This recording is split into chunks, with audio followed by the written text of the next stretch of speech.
न्याय की चौखट पर लहू, रुखसाना की दास्तान और कोर्ट का टूटा भरोसा। जालौन का परिवार न्यायालय परिसर, जहां उम्मीदें न्याय की आस में पलती हैं, शुक्रवार को अचानक चीख पुकार और हड़कंप के मंजर में बदल गया। ये कहानी है 27 वर्षीय रुखसाना की, जिसकी आंखों में 1 साल से बस एक ही ख्वाहिश थी, पति का साथ या कम से कम भरण पोषण का सहारा। मगर जब न्याय की सीढ़ियां खत्म होती दिखीं तो उसने खुद को ही सजा दे डाली। रुखसाना का विवाह करीब 1 वर्ष पहले हमीरपुर जिले के सरीला निवासी शाहिद से हुआ था, लेकिन चंद महीनों में ही रिश्ते में दरार आ गई। ससुराल वाले उसे वापस लेने को तैयार नहीं थे। अपने मायके मोहल्ला दबगरान में बैठी रुखसाना ने अंततः न्याय के लिए परिवार न्यायालय का दरवाजा खटखटाया और भरण पोषण मेंटेनेंस का वाद दायर किया। वो अकेली थी और न्याय की प्रक्रिया धीमी, हर तारीख पर उम्मीद लेकर आती और हर तारीख पर मायूसी लेकर लौटती। वकील, दफ्तर, पेशी, 1 साल से यही उसकी जिंदगी बन गई थी। शुक्रवार को भी वो इसी उम्मीद और गहरे तनाव के साथ कोर्ट पहुंची थी। उसे लगा कि शायद आज कोई फैसला होगा। कोर्ट में मुकदमे की सुनवाई शुरू होने से पहले ही सब्र का बांध टूट गया। रुखसाना ने अपनी अधिवक्ता ललिता राजपूत से कहा कि वो अब और इंतजार नहीं कर सकती। 1 साल हो गया, मुझे अब तक न्याय क्यों नहीं मिला। कहते हैं कि इसी बात पर बहस हुई। तनाव इतना बढ़ा कि अधिवक्ता ने कथित तौर पर उसकी फाइल फेंक दी, वो फाइल जिस पर रुखसाना की बची खुची जिंदगी टिकी थी। इस अपमान और बेबसी के आगे रुखसाना ने हार मान ली। क्रोध, तनाव और निराशा की लहर में उसने अपने पास रखी एक माचिस की डिब्बी निकाली। उस डिब्बी में आग की तीली नहीं थी, बल्कि एक छोटा सा धारदार ब्लेड छिपा था।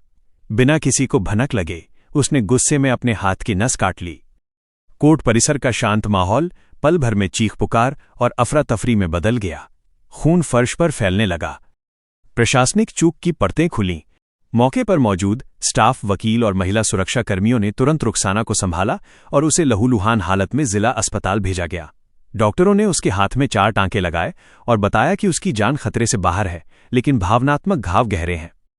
घटना की सूचना मिलते ही सीओ अर्चना सिंह मौके पर पहुंची। उन्होंने बयान दर्ज किए और प्रथम दृष्टया इसे मानसिक तनाव का मामला बताया। लेकिन ये केवल तनाव का मामला नहीं था, ये सुरक्षा में एक बड़ी चूक थी। न्याय के मंदिर में एक धारदार हथियार कैसे पहुंच गया? अगले ही दिन शनिवार को इस चूक का कड़ा संज्ञान लेते हुए पुलिस अधीक्षक डॉक्टर दुर्गेश कुमार खुद कोर्ट परिसर पहुंचे। उन्होंने सुरक्षा व्यवस्था का जायजा लिया और तैनात कर्मियों को लताड़ लगाई। एसपी ने स्पष्ट कर दिया कि अब सुरक्षा में 0 टॉलरेंस होगी। उनका फरमान था, अब कोर्ट परिसर में प्रवेश करने से पहले सभी की मेटल डिटेक्टर से जांच अनिवार्य होगी। किसी भी हाल में ब्लेड या चाकू जैसी धारदार वस्तुएं परिसर में नहीं पहुंचनी चाहिए। उन्होंने सीजेएम अभिषेक खरे से मुलाकात कर न्यायिक अधिकारियों के साथ समन्वय बढ़ाने पर भी जोर दिया, ताकि भविष्य में कोई भी वादकारी न्याय की उम्मीद में इस तरह का आत्मघाती कदम न उठाए। आज जालौन का कोर्ट परिसर पहले से कहीं ज्यादा सख्त है। बैरिकेडिंग बढ़ा दी गई है और सुरक्षाकर्मी अब हर चेहरे को संदेह की नजर से देख रहे हैं। लेकिन सवाल अभी भी हवा में तैर रहे हैं। क्या न्यायालय, सुरक्षाकर्मी और न्यायिक प्रक्रिया की धीमी गति दोनों ने मिलकर रुखसाना को उस मोड़ पर ला खड़ा किया जहां उसने अपने ही लहू से न्याय की चौखट पर अपनी दास्तान लिख दी? और क्या इस घटना से अदालतों को न्याय में तेजी लाने का कोई कड़ा सबक मिलेगा? सब इंतजाम कराऊंगी, तुम्हारा सारा इंतजाम कराऊंगी, लेकिन परेशान मत हो। आज आपके संग कौन आया है यहाँ पे? मेरी बहन यही आई है? मत रो, बिल्कुल मत रो।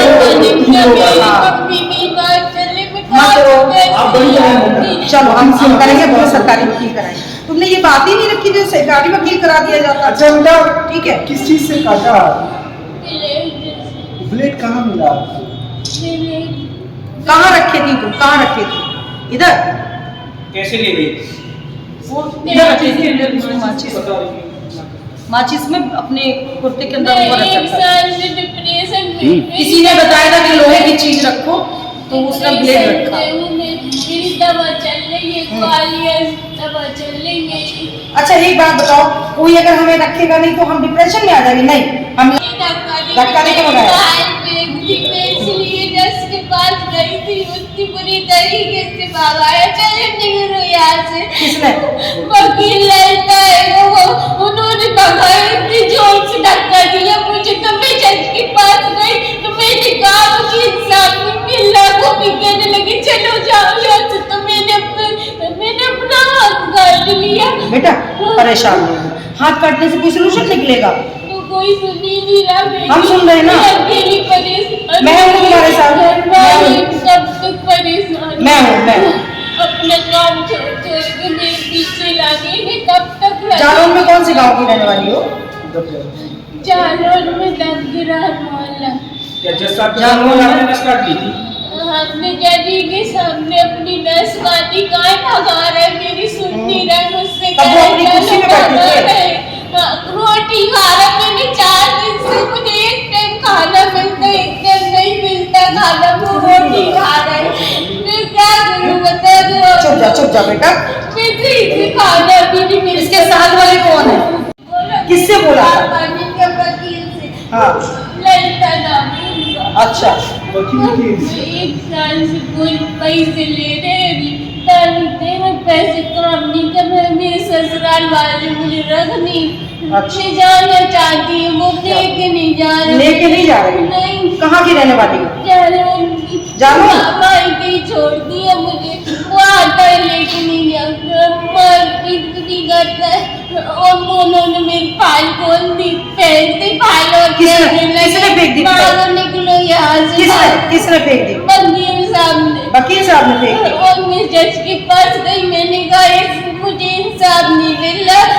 वो कहने लगे चलो जाओ यहाँ से, तो मैंने अपना हाथ ही काट लिया। अच्छा ये बताओ, तुमने कहाँ रखी थी ये ब्लेड? कहाँ रखा था? मुझे थोड़ा चक्कर है, तो मैंने लोहे की चीज बताई थी किसी ने, मुझे बहुत डिप्रेशन हो रहा, मेरी दवाई भी चल रही है, इसलिए आपने तो क्या यहाँ रखा था? यहाँ रखा था?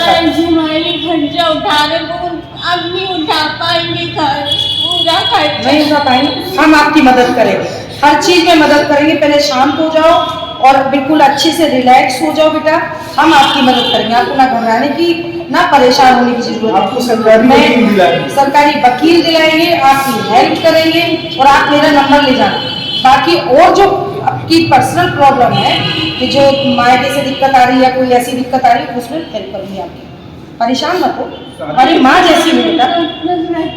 हाँ बिल्कुल सही बात है। बच्चे हैं आपके? बच्चे हैं? बच्चे नहीं है। कितनी उम्र है बेटा?